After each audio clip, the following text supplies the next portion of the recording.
Eu acho que a gente está vivendo um momento sem precedentes mesmo, né, Tom? Assim, não é só um tal de novo normal aí que as pessoas estão dizendo, mas existem muitos novos, né? Eu acho que até o luto, né, está sendo percebido e vivenciado de uma forma nova, diferente, em razão principalmente da questão do isolamento físico, né? O luto, né, na minha história aqui de trabalho com isso, né, ele é um processo influenciado por várias questões, o que vai colaborar, né, o que vai dificultar um processo de luto, são algumas variáveis, né, relacionadas à história prévia da pessoa, a história de relacionamento com aquela pessoa que faleceu, as condições físicas e psicológicas da pessoa enlutada, né? Às vezes uma pessoa que já tem uma história prévia de saúde, ela está mais fragilizada para enfrentar isso. O contexto da perda, então, se foi uma perda súbita, né? Se foi como a Patrícia descreve, se foi uma perda já um pouco anunciada, né? Como uma doença, isso vai fazer diferença. E a outra coisa que faz diferença, o outro ingrediente dessa vivência, favorecendo ou dificultando, é o suporte social, né? Quer dizer, que tipo de suporte social, que tipo de apoio a gente tem para vivenciar uma experiência como essa? Isso porque, por mais que no luto a gente queira ficar sozinho muitas vezes, e é importante que a gente fique quando precisa, a gente se vê sem a oportunidade, sem a possibilidade de dividir a dor, é uma sobrecarga de sofrimento imensa. Então, o social, a vivência social é muito importante.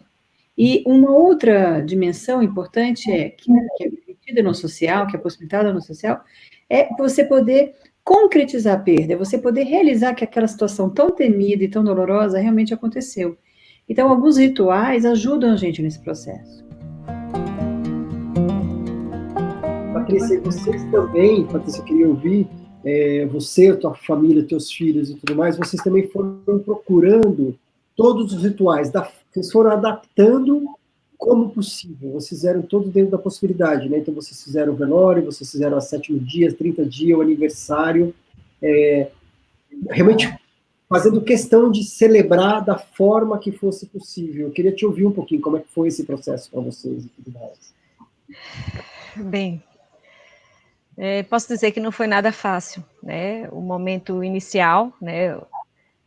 De manhã eu estava com meu marido fazendo exercício dentro de casa, era um feriado, né? E aí, quando chega a noite, ele não existe mais, né? Meus filhos já não têm mais o pai. Enfim, é uma situação muito difícil, assim, da gente encarar de imediato. Então, assim, tudo foi muito rápido. Então, assim, no início eu não acreditava que aquilo estava acontecendo, né? Mas aí nós conseguimos, né, fazer o velório. Ele não morreu de Covid, ele teve um infarto. Então, assim, se ele tivesse morrido de Covid, talvez eu não pudesse nem ter feito essa cerimônia que a gente fez no cemitério, né? Teve o velório, e foi uma cerimônia muito bonita, foi uma cerimônia numa capela, né? Para mim, minha filha mais velha, meu filho, minha nora, um casal de amigos e o pai de minha nora. A minha filha mais nova não pôde participar, ela estava com Covid, mas teve um Covid assim, só perdeu o olfato e o paladar, simplesmente, não teve nada complicado, mas não podia comparecer à cerimônia, né, do velório. E assim, foi uma cerimônia assim, muito íntima da gente. Parecia que eu estava ali conversando com ele, né? A gente cantou, teve uma música bonita que a gente gostava, que é a Oração de São Francisco, que cantou no final da missa. Foi tudo muito rápido, né? Porque, como a própria Maria já falou, que a gente tem uma hora, né? Eu tive uma hora para velar, e, enfim, é tudo mais rápido. Mas, assim, ele foi enterrado num lugar muito bonito, eu fiz uma despedida, ele gostava de ler umas revistas chamadas Vida Simples, e aí eu coloquei junto quando enterraram ele as revistas, e disse assim, vai lá, meu amor, lê essas revistas onde você estiver. Enfim, e o céu estava lindo, o dia estava azul, e a gente pode se despedir, né, mesmo assim, a gente só, a família reduzida, sem familiares mais, outros familiares e amigos, mas fizemos essa despedida. Depois teve a missa de sétimo dia, que aí a gente não conseguiu fazer uma missa para ele só. Foi uma missa virtual, mas foi uma missa coletiva com outras pessoas e, né, foi diferente. E na missa de um mês, a gente conseguiu fazer uma cerimônia virtual, né, que aí o padre fez uma missa só para ele e para a família, e foi muito bonita também.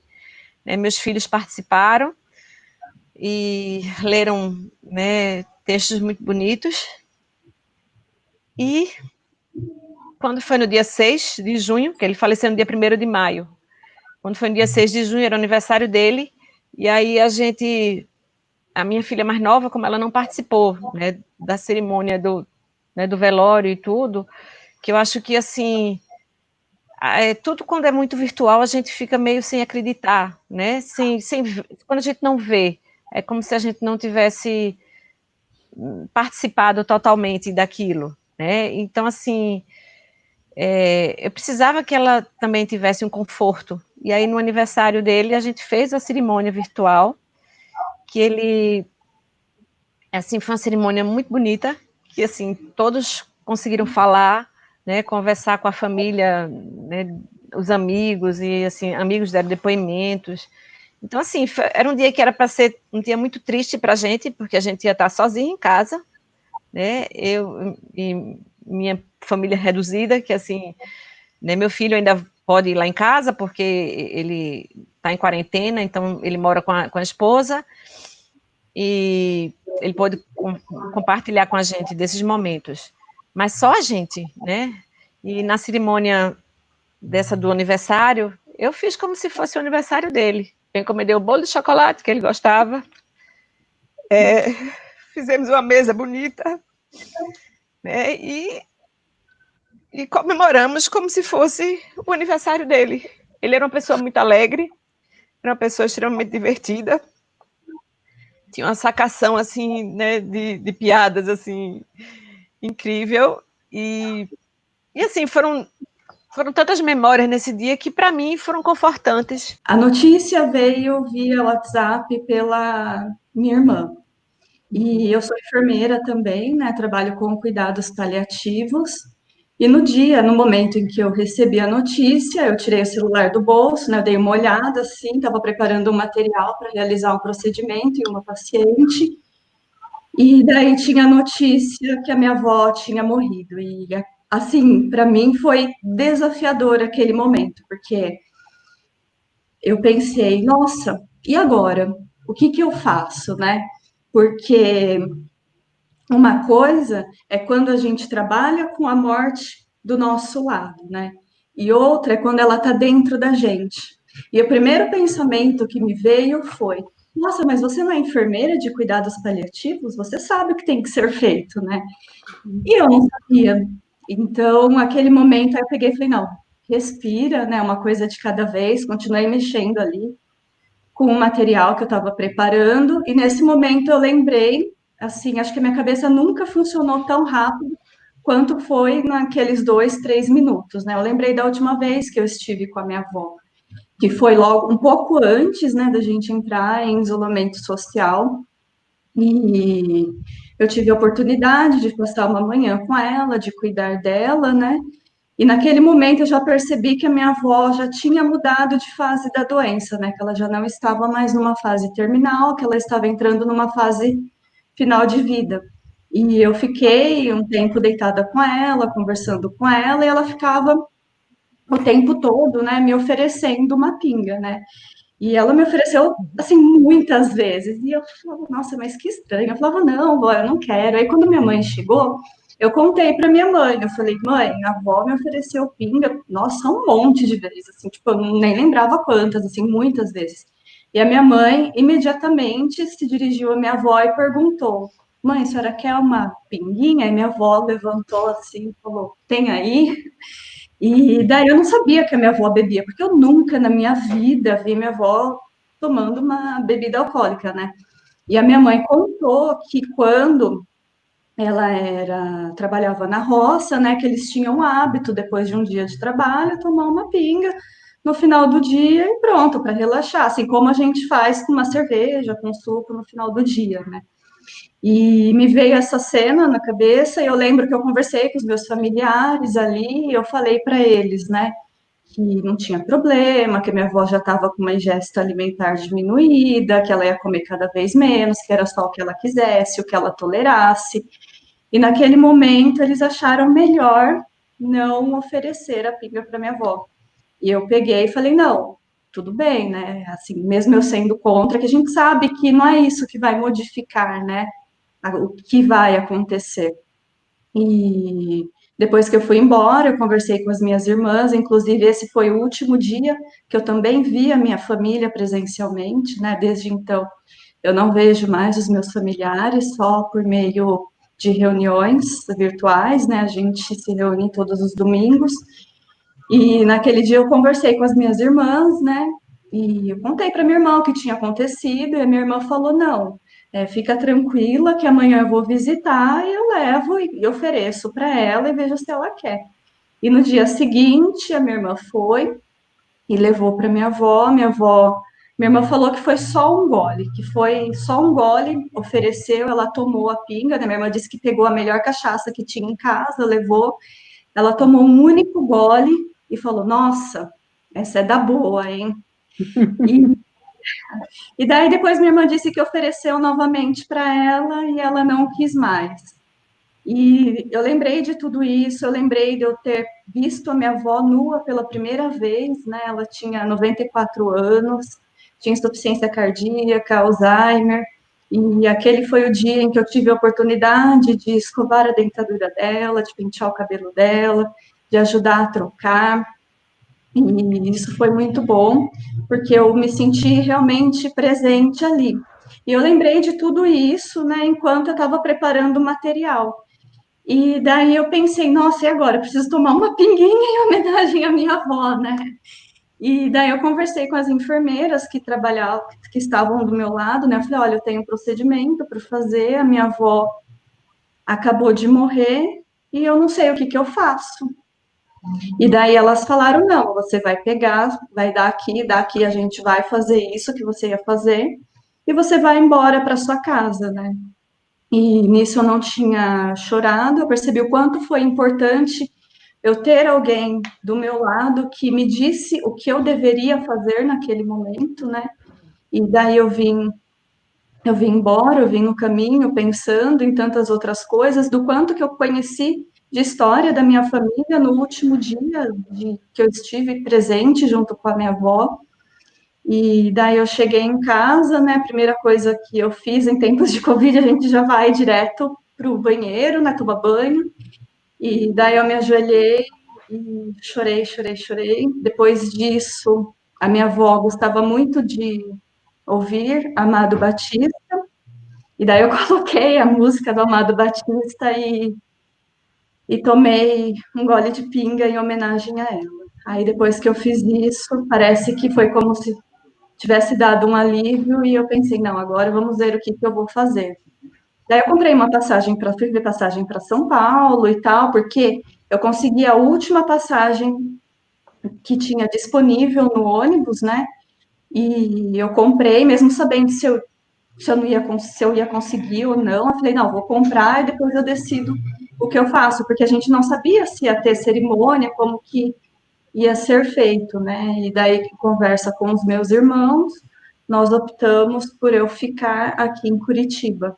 E tomar essa decisão não foi fácil, porque eu queria saber como que a minha avó estaria, né? Eu queria saber como que eles tinham arrumado, como que eles iam arrumá-la dentro do caixão.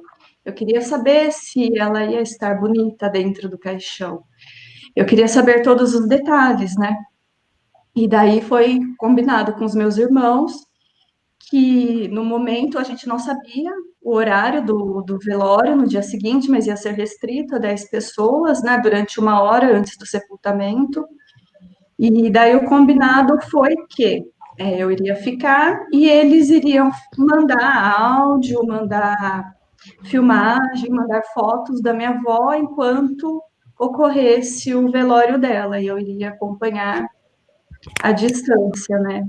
E no dia seguinte, no horário do marcado, né, depois que a gente soube do horário do velório, que era meio-dia, né, eu me organizei aqui, eu arrumei a mesa, já deixei o lencinho aqui do lado, o copo d'água também. Eu arrumei a mesa, coloquei um vasinho de alecrim, porque eu lembrei que quando eu era criança, e até mesmo recentemente, a minha avó sempre benzia a gente com alecrim ou com arruda, né? E acendi uma vela, minha avó era muito religiosa e eu tenho certeza que ela gostaria que fosse feita uma cerimônia com muita gente, né? E foi uma cerimônia pequena. Então, naquele momento, eu rezei por ela, né? As orações, rezei um terço, né? Porque ela gostava. Ela era muito devota de Nossa Senhora Aparecida. E eu fiquei aquele momento, enquanto isso, os meus irmãos foram me mandando vídeos, me mandando fotos, né? E daí, depois que eles me mandaram a foto do sepultamento, eu fiquei um tempo em silêncio, liguei o som do Amado Batista e mais um gole de pinga, né? E Bonito que você foi criando todos os seus rituais, né? Você foi resgatando e criando, e como eu incluo a minha avó, como eu incluo a história dela, como é que eu me conecto com ela, e você foi pegando tudo, toda a música, a cachaça, o alecrim, a história, e se conectando e se fazendo presente, né? Super bonito. Muito, muito bonito. Sim, isso foi muito bom, porque me confortou bastante. Muito bom. Eu acho que é lindo o seu depoimento, Marinete, acho que todos nós estamos aqui muito emocionados, eu quase consegui ver a cena, né? Para mim ela ficou concreta a hora que você foi descrevendo, eu consegui imaginar o que você estava descrevendo, porque, na verdade, o ritual, ele tem muito valor do ponto de vista psíquico, quando ele tem sentido, e ele tem sentido na história, né? A gente só sofre o que a gente amou. Se a gente não amasse alguém, a gente não sofria, não é verdade? Então, a dor, ela tem como background uma história, uma narrativa, um tecido que foi construído de uma avó querida, né, com vários aspectos. Então, o porquê da pinga na história dela, que você foi entendendo, aí a pinga foi mudando de sentido, aí o alecrim, que tinha um lugar da proteção, a música, que tinha esse lugar da emoção, e você foi criando elementos da história dela, da história de vocês, para a história da despedida, né? Então, são rituais que são tatuagens, que são tão fortes, tão ricos, tão terapêuticos, justamente porque eles são conectados com a história de vocês e com a história dela.